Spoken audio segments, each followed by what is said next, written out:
Finally, the lose your belly diet. So there has been a lot of preamble thus far, but it's important that you understand the logic behind the lose your belly diet so that you can understand why it is working so well. Remember, our objective is still to eat fewer calories than we burn, but along the way we want to take into account the role of hormones and meal timing, and we want to actually enjoy eating in a way that is practical. The simple way to lose weight. If you were to boil weight loss down to its simplest possible parts, then the main take-home point would still be to eat less, and to specifically eat less of the bad stuff. What counts as bad stuff? Simple carbs, which just so happens to be most of the empty calories as well.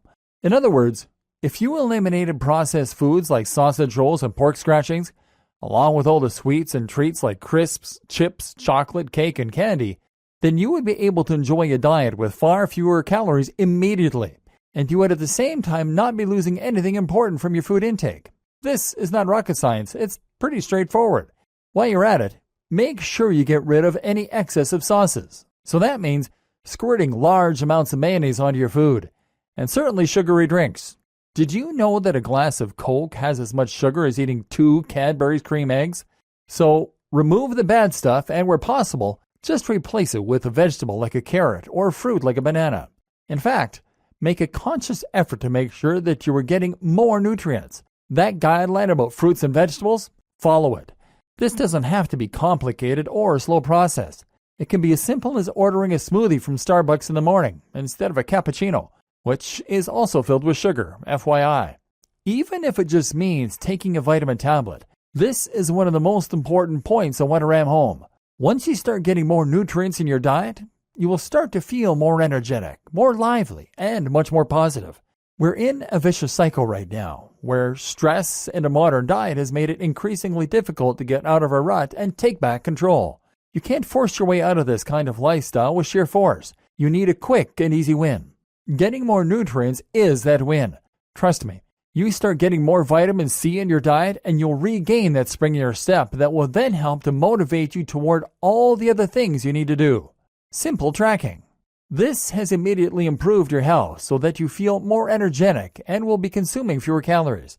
But if you're in the process of swapping out unhealthy foods for healthy ones, it's still possible that you might be consuming too many calories. Just because something is healthy, that doesn't mean it can't also be calorific. And just because something is healthy, that doesn't mean it can't make you fat. The perfect example is the avocado. This is absolutely packed with goodness and is a great healthy fat that will slowly release sugar throughout the day. This is the ideal breakfast food instead of a sugary cereal that will spike your blood and destroy your fasted state. The problem? Avocados are also quite high in calories. This is why it can still be a good idea to track your calories a little to get an idea of what is going in and out. But we're going to do it in a way that is much more easygoing and something you're more likely to stick with. The idea is simple. You will calculate the amount of calories you consume over a few average days and the amount you burn over a few average days. Now you know a rough target, and you will have an idea of what some of the staples in your diet do to your calorie total. This is when my wife and I stopped buying a tasty shop-bought pizza after realizing it was well in excess of 1,000 calories each. Now you'll have more of a feeling for when you're getting close to your threshold, and you know which healthy alternatives you can snack on to tide you over. Ride the tide. Better yet, make your meals consistent. If you make your meals consistent, then you can know precisely how many calories are in it, as near as possible at least, and you won't need to constantly scan and calculate. Didn't I just say how a program that's too rigid is folly, though? Well, yes, but you see, this is where the clever part of this diet comes in. The idea is that for the first 2 meals of the day, you are going to eat in a manner that is entirely predictable. If you do switch your lunchtime dessert, then it will be something that is pre-approved, which won't spike your blood sugar, and which isn't too high in calories. The aim is to keep these meals very clean, very nutritious, and very low in calories. They should also be things that satisfy you, though, and things that you can easily acquire and prepare. If that means buying from a salad bar or similar, then so be it.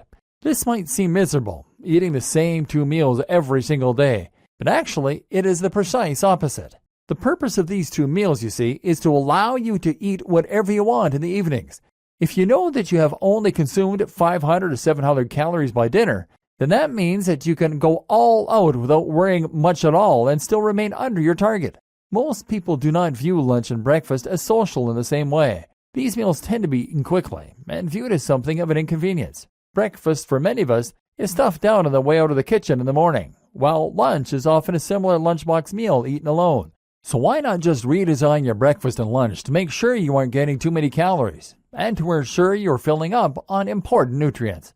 Now, when it's time for date night or a meal with a friend, you'll be able to eat whatever you want and cut loose, and you can rest assured that it will probably still be keeping you in a calorie deficit.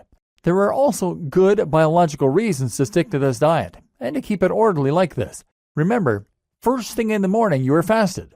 Thus, the last thing you want to do is to spike your blood with a massive dose of sugar.